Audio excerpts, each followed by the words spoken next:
মধুপুর গ্রাম গঙ্গার তীরে অবস্থিত এক ছোট্ট গ্রাম। সবুজ শ্যামল ক্ষেতের মাঝখানে দাঁড়িয়ে আছে এক রহস্যময় বটগাছ, যার বয়স কয়েক শতাব্দী। এর বিশাল শেকড়গুলি যেন প্রাচীন সর্পের মতো গভীর মাটির নিচে প্রবেশ করেছে, আর মোটা প্যাঁচানো ডালপালা আকাশ ছুঁয়ে যেন ব্রহ্মাণ্ডের অসংখ্য গোপন রহস্য বুকে ধারণ করে আছে। গ্রামের মানুষ একে বলে রহস্যের গাছ। নামটার পেছনে শুধু কাহিনী নয়, লুকিয়ে আছে বহু শতাব্দীর ভয় ও অমীমাংসিত রহস্য। কেউ বলে গাছের নিচে প্রাচীন যুগের এক অমূল্য ধন লুকিয়ে আছে, যা শুধু ভাগ্যবান ও পবিত্র হৃদয়ের মানুষই পেতে পারে। আবার কারো বিশ্বাস এখানে বাস করে দুষ্ট আত্মা ও পথভ্রষ্ট পেতেরা, যারা অচেনা পথিককে তাদের মায়াজালে ফাঁসিয়ে চিরতরে বন্দী করে রাখে।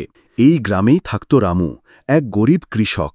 তার ছোট্ট কুঁড়েঘরের ছাদ বৃষ্টিতে চুইয়ে পড়ত, দেয়ালগুলো কাদা ও গোবর দিয়ে গড়া। রামু দিনরাত শুকনো জমিতে খেটে চলত, ভোর হওয়ার আগেই উঠত আর রাত গভীর হলে ক্লান্তিতে ঘুমিয়ে পড়ত। কিন্তু প্রকৃতির কঠোর আঘাত আর ভাগ্যের অবিরাম পরীক্ষা তাকে কোনোদিন শান্তিতে বাঁচতে দেয়নি। তার বন্ধু শেখর সবসময় দ্রুত ধনী হওয়ার স্বপ্ন দেখত, কল্পনার প্রাসাদ গড়ত। তার চোখে থাকত লোভের ঝিলিক আর তাড়াহুড়োর ছাপ। সে সবসময় সহজ পথ খুঁজত, প্রয়োজনে অন্যের ক্ষতি করেও। গ্রামে ছিল সূর্য নামের এক লোভী ও নিষ্ঠুর ব্যবসায়ী, যার সুদের কারবার পুরো গ্রাম জুড়ে বিস্তৃত ছিল। জমি দখল করে মানুষকে নিজের অধীনে রাখতে সে কোনো কিছুর তোয়াক্কা করত না। আর ছিল কলাবতী, এক বৃদ্ধার রহস্যময় নারী, যিনি গ্রাম থেকে দূরে এক ভাঙাচোরা বাড়িতে থাকতেন। কারো মতে তিনি ভেষজ ও প্রাচীন বিদ্যায় পটু, কেউ আবার তাকে ডাইনি বলত। আবার অনেকের কাছে তিনি ছিলেন গ্রামের প্রাচীন কাহিনীর জীবন্ত ভাণ্ডার। তার বাড়ির চারপাশে জঙ্গলি ঝোপঝাড় আর নিস্তব্ধতা, যা মানুষকে ভয় পাইয়ে দিত। ক্রমে খরা রামুর জীবন আরও কঠিন করে তুলল। টানা 2 বছর বৃষ্টি হয়নি, জমি ফেটে চৌচির। সূর্যের কাছ থেকে নেওয়া ঋণ শোধ করা অসম্ভব হয়ে পড়ল। সূর্যের চোখে তখন স্পষ্ট জমি দখলের লালসা, যেন ক্ষুধার্ত নেকড়ে শিকারের অপেক্ষায়। একদিন ভোরে রামু খেতে বসে হতাশায় ডুবেছিল। ঠিক তখন সূর্য কয়েকজন লাঠিয়াল নিয়ে এলো, অহংকারে ভরা তার হাঁটা, চোখে নিষ্ঠুর ঝিলিক। রামু, এই জমি বিক্রি করে দে। তোর কষ্টে সিঞ্চিত হলেও এখনের কোনো দাম নেই। আমি তোর ধারণার চেয়েও বেশি দাম দেব, যাতে তুই অন্তত ঘরটা বাঁচাতে পারিস, পরিবারের ভাত জোটাতে পারিস। নইলে ক্ষুধা একদিন তোর আত্মসম্মানকেও বিক্রি করাবে। এই জমি আমার বাপ দাদার স্মৃতি, আমার রক্তে তাদের উত্তরাধিকার। এটা শুধু মাটি নয়, আমার অস্তিত্ব। শেষ নিঃশ্বাস পর্যন্ত আমি এটা রক্ষা করব। সূর্য বিদায় নিল, কিন্তু চোখে রেখে গেল ভয়ঙ্কর এক পরিকল্পনার আভাস। সেই সন্ধ্যায় রামু গেল শেখরের কাছে। শেখর ফিসফিস করে বলল, শুনেছিস তো, রহস্যের গাছের নিচে নাকি প্রাচীন ধন লুকোনো আছে। আমার কাছে এক পুরনো মানচিত্র আছে, তাতে অদ্ভুত চিহ্ন আছে। আমরা যদি সেটা পাই, তবে রাজাদের মতো জীবন কাটাবো। সবই লোকগাথা, ভয় দেখানোর জন্য বানানো গল্প। তাছাড়া ওখানে ভূতপ্রেতের ভর। সবই কুসংস্কার। চল আজ রাতে গিয়ে পরীক্ষা করি, ধন পেলে সমান ভাগ। রামুর মনে কৌতূহল জাগল, কিন্তু সন্দেহও রইল। শেখরের আগ্রহ কি নিছক বন্ধুত্বের জন্য, নাকি অন্য কোনো কারণ আছে? পরদিন গ্রামে খবর ছড়াল, কলাবতী নাকি রহস্যের গাছ নিয়ে কোনো ভবিষ্যৎবাণী দেখেছেন। রামু আর শেখর উৎসাহে ভরে তার ঘরে গেল। কলাবতীর ঘর গ্রামের এক কোণে ছিল, যেখানে নিস্তব্ধতা পড়ে থাকত আর চারপাশে শুকনো জড়িবুটির তীব্র অদ্ভুত গন্ধ ছড়িয়েছিল। তার ঘরের দেয়ালে অদ্ভুত নকশা খোদাই করা ছিল, যেখানে পুরনো প্রতীক আর তারার গতিপথের উল্লেখ ছিল। কোণে তালপাতায় লেখা জীর্ণ পুঁথি আর প্রাচীন বই ছড়িয়েছিল। সব কিছু রহস্যময় আর পুরনো মনে হচ্ছিল, যেন সেগুলো অন্য কোনো সময়ের সঙ্গে যুক্ত। রামু, শেখর, আমি স্বপ্নে দেখেছি ওই বটগাছের নিচে একটি প্রাচীন খনিজ আছে যা শুধু সৎ হৃদয়ের মানুষ পেতে পারে। কিন্তু সাবধান, গাছটির রক্ষা করে একটি প্রাচীন শক্তিশালী অদৃশ্য শক্তি। সেই শক্তি প্রতিটি লোভী আর অসৎ নিয়তের মানুষের ওপর ধ্বংস নামায়। তার জন্য গাছটি একটি ভয়ঙ্কর ফাঁদ হয়ে ওঠে, যেখান থেকে কেউ ফিরে আসে না। কলাবতী মা, আমাদের ওই খনিজ চাই। বলো, কি করতে হবে? আমরা সব কিছু করব। আমি আমার জীবনও দাঁওয়ে লাগাতে প্রস্তুত। আমার কাছে সেই নকশা আছে।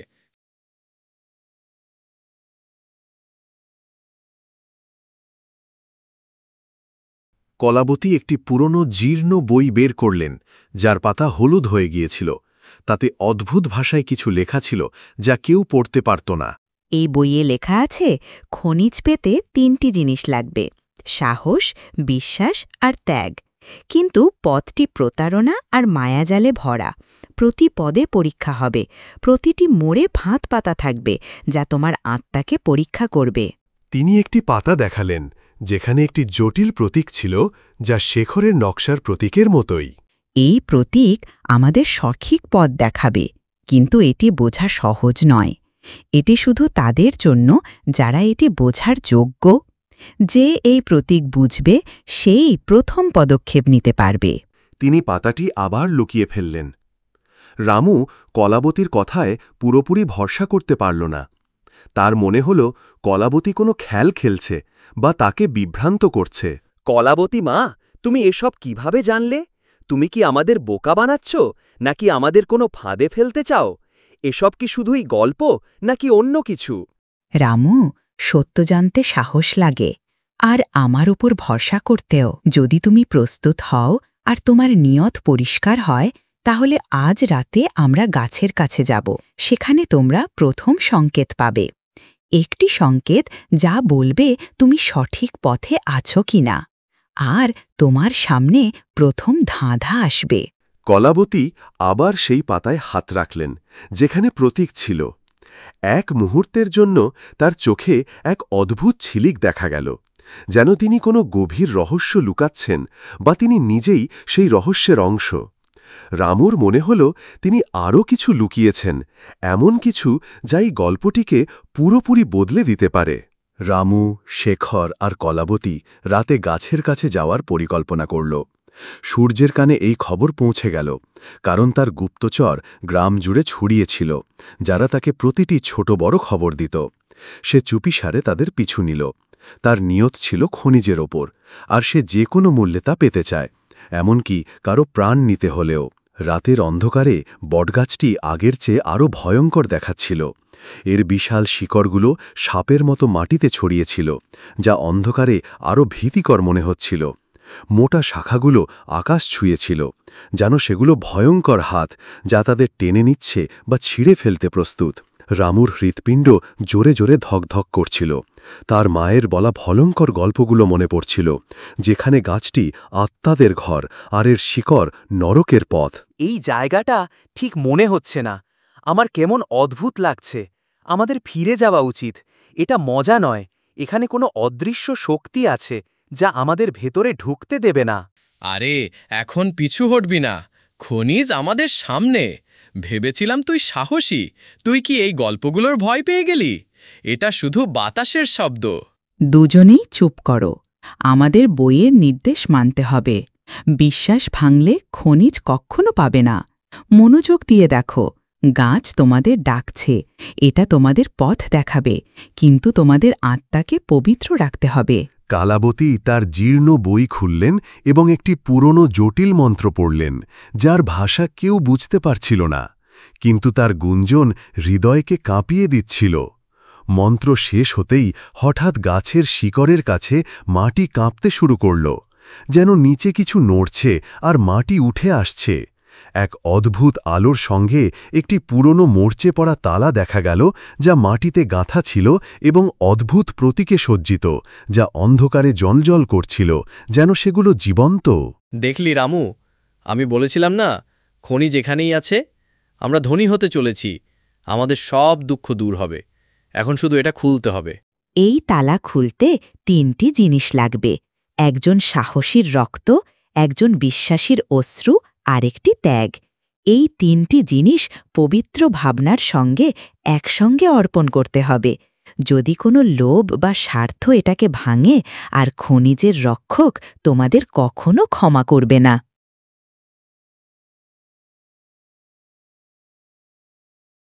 রামু সাহস দেখিয়ে তার হাত কাটল এবং তালার ওপর কয়েক ফোঁটা রক্ত ফেলল। তালাটি হালকা জ্বলে উঠল, আর তার ওপরের প্রতীকগুলো দ্রুত জ্বলতে শুরু করল, যেন সেগুলো আগুনে ধরে গেছে। শেখর তার মায়ের স্মৃতিতে অশ্রু ফেলল এবং তালার ওপর ফেলল। অশ্রু পড়তেই তালা থেকে একটি মৃদু রহস্যময় গুঞ্জন শোনা গেল, যেন গাছ নিজেই কথা বলছে বা কোনো অদৃশ্য শক্তি জেগে উঠেছে। কিন্তু ত্যাগের অর্থ কি ছিল? কলাবতী এখনও কোনো ইঙ্গিত দেয়নি। ত্যাগের অর্থ হল তোমাদের মধ্যে কেউ তার সবচেয়ে মূল্যবান জিনিস এখানে ছেড়ে দেবে। এটা হবে ত্যাগের নিদর্শন, যা খনিজের দেবতাকে সন্তুষ্ট করবে এবং তোমরা তার কৃপা পাবে। এটা শুধু একটি বস্তু নয়, তোমার আত্মার একটি অংশ হবে। রামু তার মায়ের দেওয়া একটি পুরনো রূপোর আংটি বের করল, যা তার কাছে সবচেয়ে মূল্যবান ছিল। এটি তার মায়ের শেষ স্মৃতি, আর সে কখনো এটিকে নিজের থেকে দূরে রাখেনি। সে চোখ বন্ধ করে তা তালার কাছে রাখল। তার মুখে বেদনা আর দৃঢ়তা ছিল। শেখর তার পকেট থেকে একটি পুরনো চোখচোখে পয়সা বের করল, যা তার দাদার ছিল। সে তা দিতে ইতস্তত করছিল। তার হাত কাঁপছিল, তার মুখে লোভ স্পষ্ট ছিল, কিন্তু খনিজের ক্ষুধা তাকে বাধ্য করল। সেও তা রাখল, কিন্তু কলাবতী কিছুই দিলেন না। কলাবতী মা, তুমি ত্যাগে কিছু দিলে না কেন? তুমি আমাদের ঠকিয়েছ।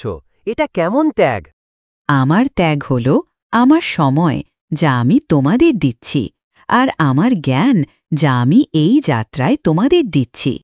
তোমরা যা দিয়েছ তা তোমাদের কাছে মূল্যবান ছিল, আমার কাছে নয়। আমার ত্যাগ আলাদা, আর তা এখন তোমরা বুঝবে না। আমার জীবনই আমার ত্যাগ।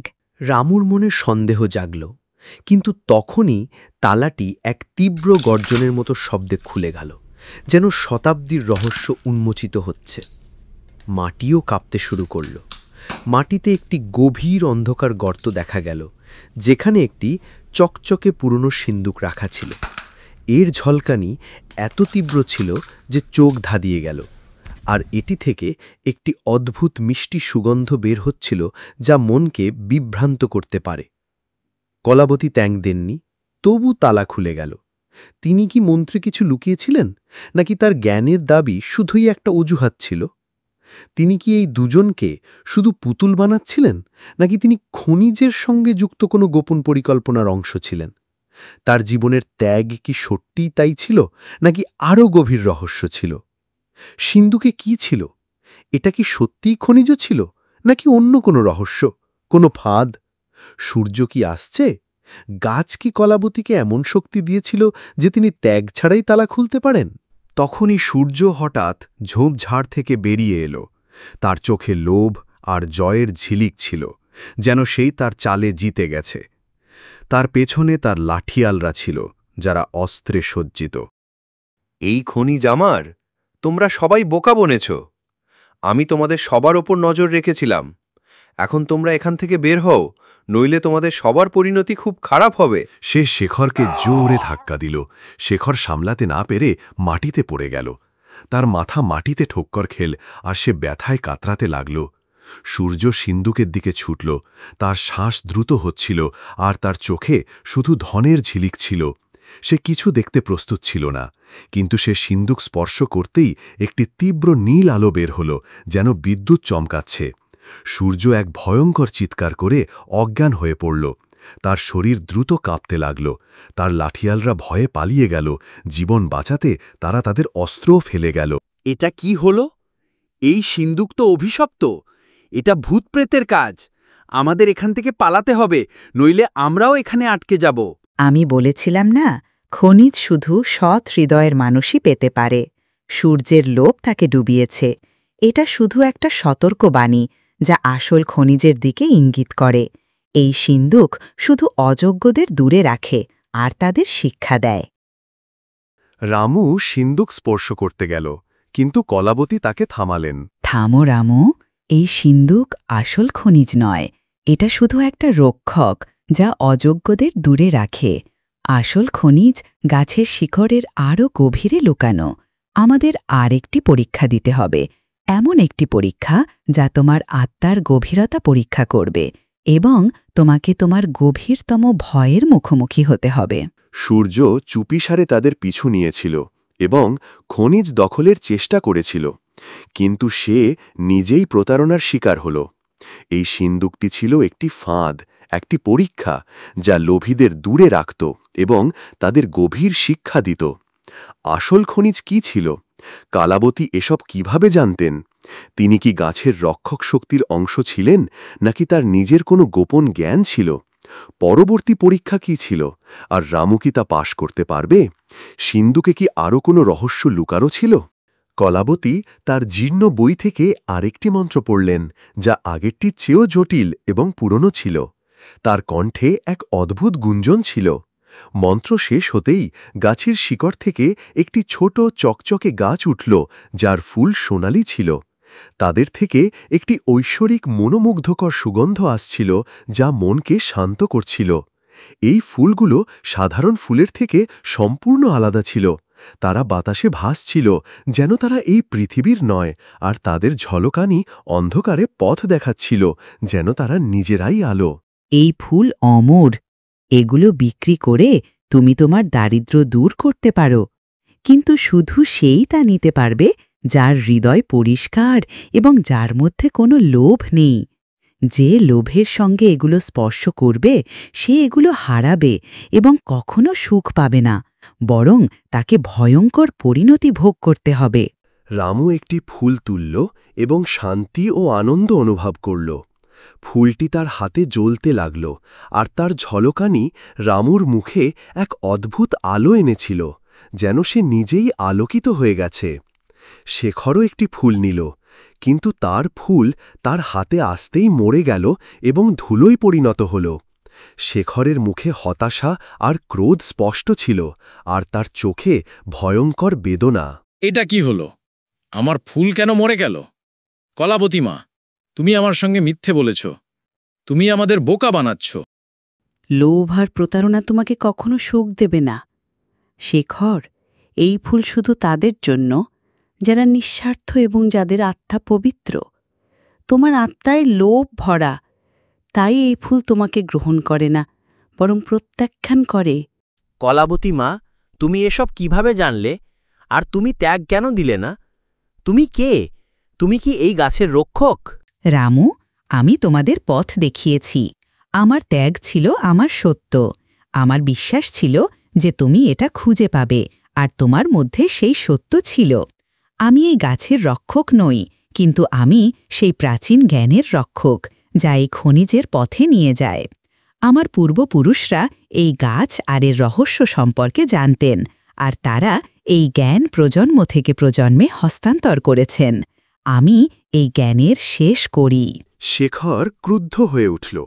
সে ভাবল কালাবতী তাকে বোকা বানাচ্ছে এবং সে একাই সব ফুল হাতিয়ে নিতে চায়।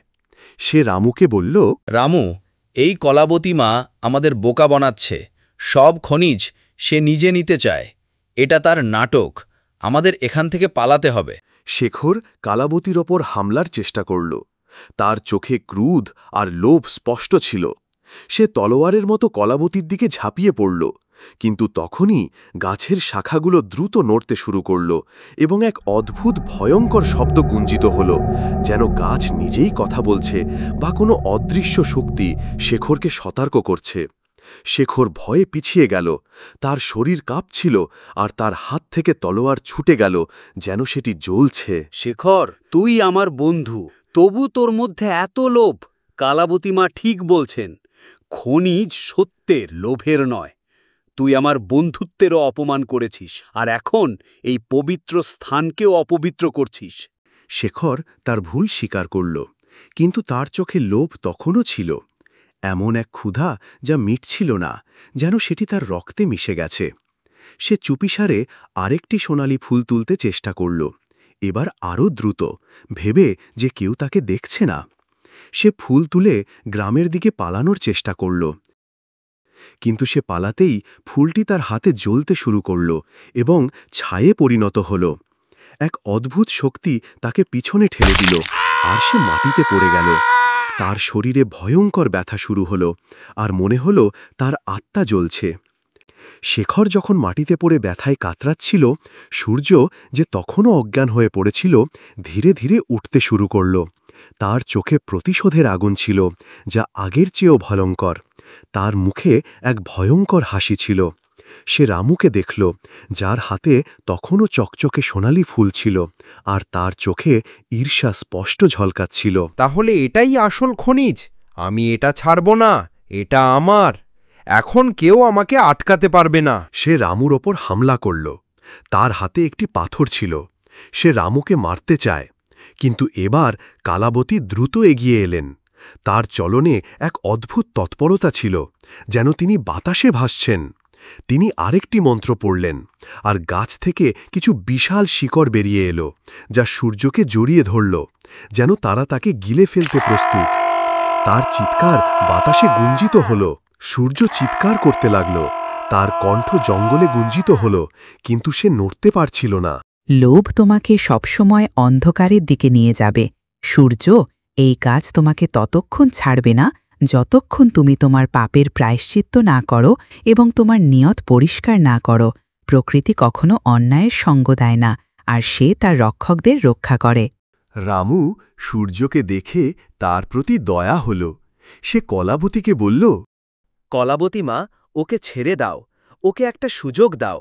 হয়তো ও তার ভুল বুঝবে এবং সঠিক পথে ফিরে আসবে। কলাবতী চোখ বন্ধ করলেন, আর শিকড়গুলো ধীরে ধীরে শিথিল হল। সূর্য উঠল। তার মুখ ফ্যাকাশে হয়ে গিয়েছিল, আর তার চোখে ভয় আর অনুশোচনা ছিল। সে জানত সে কি হারিয়েছে এবং গাছ তাকে কি শিক্ষা দিয়েছে। সে একটি কথাও না বলে পালিয়ে গেল। তার ছায়া অন্ধকারে হারিয়ে গেল, যেন সে কখনো ছিলই না। সূর্য পালাতেই কলাবতী রামুর দিকে ফিরলেন। তার চোখে এখন আর কোনো রহস্য ছিল না, বরং এক গভীর শান্তি আর জ্ঞান ছিল, যেন তিনি তার জীবনের দায়িত্ব পূর্ণ করেছেন। তার মুখে এক অদ্ভুত ঝলকানি ছিল, যা আগে কখনো দেখা যায়নি। রামু, এখন সময় এসেছে আমি তোমাকে আমার চূড়ান্ত রহস্য বলি। আমি শুধু একজন জড়িবুটি বিক্রেতা, রহস্যময়ী বৃদ্ধা নই। আমি এই বটগাছের প্রাচীন রক্ষকদের একজন। আমার পূর্বপুরুষরা শতাব্দী ধরে এই খনিজ আর এর শক্তির রক্ষণাবেক্ষণ করে এসেছেন। এই খনিজ শুধু ভৌতিক ধন নয়, এটা জীবনের ভারসাম্য, প্রকৃতির শক্তির প্রতীক। এই সোনালি ফুলগুলো শুধু ধন দেয় না, এগুলো পবিত্র শক্তি, যা পৃথিবীকে উর্বর করে এবং হৃদয়কে শুদ্ধ করে। এই গাছ শুধু একটি গাছ নয়, প্রকৃতির আত্মা, আর এর খনিজ তার জীবনদায়ী শক্তি। তাহলে তুমি এসব আগে থেকেই জানতে? আর তুমি এখানে কেন থেকেছিলে? হ্যাঁ রামু, আমি তোমাকে আর শেখরকে এখানে এনেছি কারণ আমি জানতে চেয়েছিলাম তোমাদের মধ্যে কে সত্যি আর কে এই খনিজের যোগ্য। শেখরের লোভ তাকে পথভ্রষ্ট করেছে, আর তাকে তার ভুল থেকে শিক্ষা নিতে হবে। সূর্যের নিষ্ঠুরতা তাকে দূরে ঠেলে দিয়েছে, কিন্তু তাকেও শিক্ষা দেওয়া হয়েছে। কিন্তু তুমি তোমার সত্য, দয়া আর নিঃস্বার্থ ভাবনার মাধ্যমে নিজেকে প্রমাণ করেছ। তুমি এই খনিজের প্রকৃত উত্তরাধিকারী। তিনি রামুকে আরেকটি ফুল দিলেন।